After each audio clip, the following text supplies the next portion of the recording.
Hola, muy buena gente. Bueno, me presento, mi nombre es Luis Beltrán. Y bueno, hoy traje para compartir la cuarta entrega de Miología de miembro superior.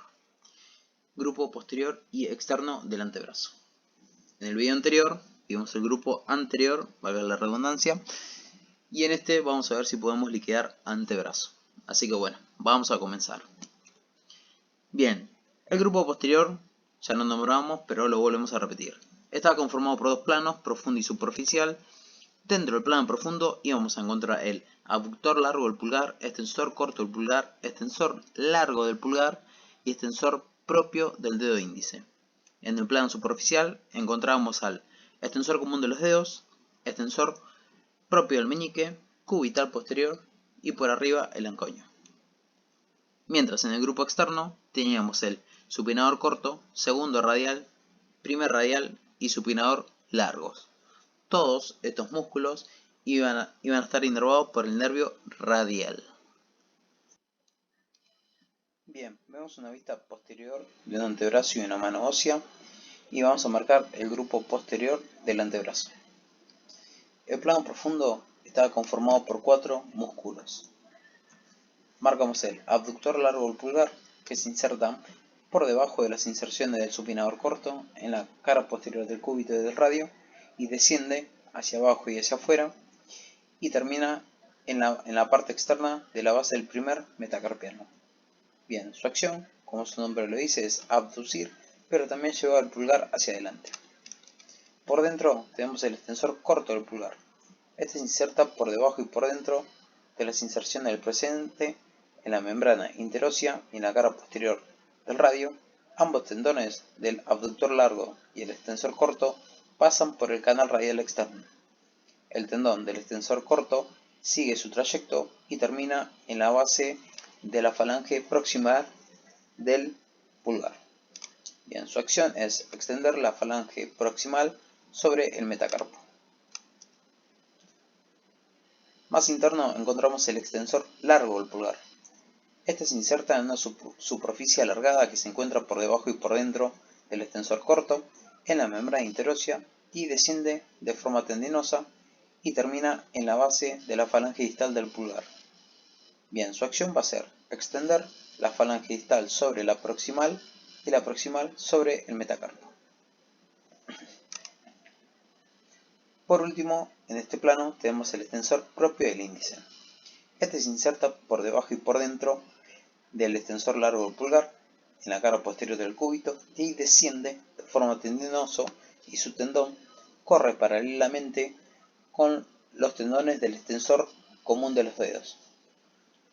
Y este tendón termina en la unión de la articulación metacarpofalángica. Bien, y su acción es extender el dedo índice. Bien, pasamos al plano superficial del grupo posterior del antebrazo.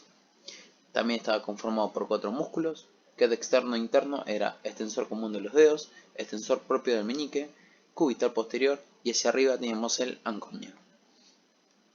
Marcamos el extensor común de los dedos. Este se insertaba en la cara posterior del epicóndilo por un tendón común con los músculos epicondilios del tabique que lo separa hacia interno del extensor propio del quinto y ahí descendía hacia abajo, se hacía tendinoso y se separan 4 tendones que se dirigen a los últimos 4 dedos. Bien, acá lo vemos con mayor detalle, cómo descienden esos tendones y se dirigen a los dedos. Se distribuyen de una forma muy particular estos tendones. Cuando llegan a la articulación metacarpofalángica se divide en 3 lengüetas. Una que sigue su trayecto y se inserta en la base de la segunda y 2 laterales que se separan, se vuelven a unir en la cara dorsal de la segunda y terminan en la tercera. Bien, su acción va a ser extender la falange distal sobre la media sobre la proximal y la proximal sobre el metacarpo y todo esto la mano sobre el antebrazo. Bien, más interno tenemos el extensor propio del dedo meñique.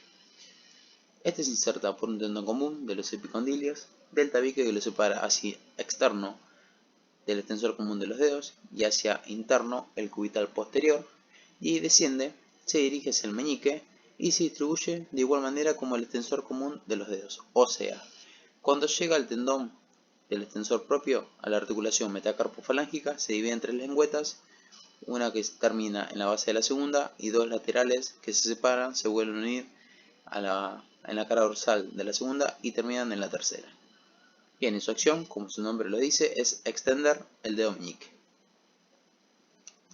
Más interno tenemos el cubital posterior. Este se inserta por un tendón común de los músculos epicondilios en el borde posterior del cúbito, por debajo de las inserciones del anconio hasta el tercio inferior del hueso, del tabique que lo separa hasta hacia externo del extensor del quinto, y se dirige hacia abajo, se hace tendinoso y termina en el tubérculo externo del quinto metacarpiano. Acá lo vemos con mayor detalle. Bien, y su acción participa en la extensión de la mano sobre el antebrazo, pero también aduce, o sea, aproxima. Por último, tenemos el anconio. Ahí lo marcamos. Este se inserta por un tendón propio en el vértice y parte posterior del epicóndilo y se dirige a la cara lateral externa del olecranon en la superficie triangular. Y su acción va a ser extensor del antebrazo. Ahí vemos una imagen tomada y modificada del néter y marcamos el plano profundo del grupo posterior del antebrazo. Abductor largo del pulgar, extensor corto del pulgar, extensor largo del pulgar y extensor propio del dedo índice. En el plano superficial teníamos el extensor común de los dedos, extensor propio del meñique, cubital posterior y hacia arriba el anconio. Por último, vamos a pasar al grupo externo del antebrazo. Nuevamente vemos una vista posterior del antebrazo y de la mano y vamos a marcar el grupo externo. Está conformado por 4 músculos: supinador corto, segundo radial, primer radial y supinador largo. Marcamos el supinador corto. Este se insertaba, tenía 2 fascículos, uno profundo y el otro superficial. El profundo se insertaba en la cara anterior del epicóndilo, en la superficie triangular subsigmoidea.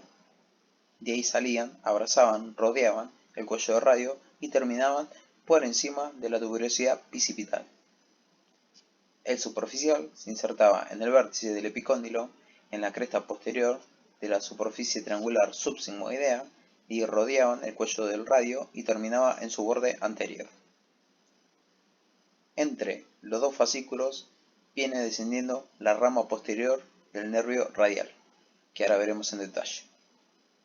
Bien, su acción, como su nombre lo dice, es supinar. Por fuera encontramos al segundo radial. El segundo radial se insertaba por un tendón común de los epicondilios, del tabique que lo separa el extensor común de los dedos, y ahí desciende, se hace tendinoso y termina en la apófisis estiloides del tercer metacarpiano. Más externo encontramos al primer radial. El primer radial se inserta en la extremidad inferior del húmero, en su borde externo, por arriba del epicóndilo. De ahí desciende, se hace tendinoso y termina en la base del segundo metacarpiano. La acción del segundo radial y del primer radial son extensores de la mano, pero también abducen, o sea, separan. Por último, marcamos el supinador largo. Este se inserta en la extremidad inferior del húmero, por arriba de las inserciones del primer radial, y ahí desciende, se hace tendinoso y termina en la apófisis estiloide del radio. Acá lo vemos con mayor detalle. Bien, su acción es flexor del antebrazo sobre el brazo, pero cuando el antebrazo se encuentra en pronación, hace movimiento de supinación. Esto es una imagen tomada y modificada del Rouvier, y marcamos los fascículos del supinador corto y cómo se disponen. Fascículo profundo, el superficial, y entre ambos fascículos viene descendiendo la rama posterior del nervio radial. Esto es un corte transversal, o intenté representar un corte transversal del antebrazo. Marcamos cúbito, el radio, el cúbito que recibía el tendón del braquial anterior y el radio que recibía el tendón del bíceps braquial. Sacamos las referencias y vemos cómo transcurren los 2 fascículos del supinador corto que abrazan el cuello del radio, y entre los dos fascículos viene descendiendo la rama posterior del nervio radial. Para referencias, fascículo profundo, superficial y la rama posterior del nervio radial.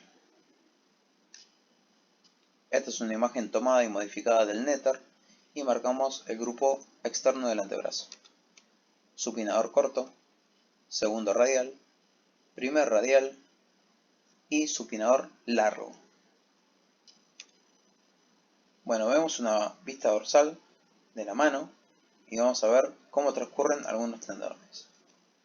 Tenemos en la parte externa de la base del primero venía el abductor largo del pulgar.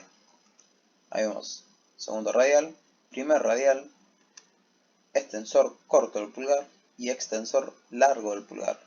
Entre el tendón del extensor corto y el extensor largo se delimita un lugar topográfico importante, que es la tabaquera anatómica, por donde se la puede ver, viene transcurriendo la arteria radial. Recordemos que la arteria radial viene de la parte anterior del antebrazo, rodea la articulación radiocarpiana, se hace dorsal, pasa por la tabaquera anatómica y atraviesa el primer espacio interóseo, donde va a dar sus ramas terminales y va a formar el arco palmar profundo de los dedos. Que bueno, cuando veamos angiología lo vamos a ver con detalle. Para referencias marcamos límite interno, teníamos extensor largo del pulgar, límite externo, tenemos extensor corto del pulgar. Como piso se veían los tendones del primero y segundo radial y se veía parte del escafoides. Y como contenido, la arteria radial. Bueno, nada más para decirle, gente, sé que antebrazo es súper largo, súper pesado, pero bueno, hay que meterle onda.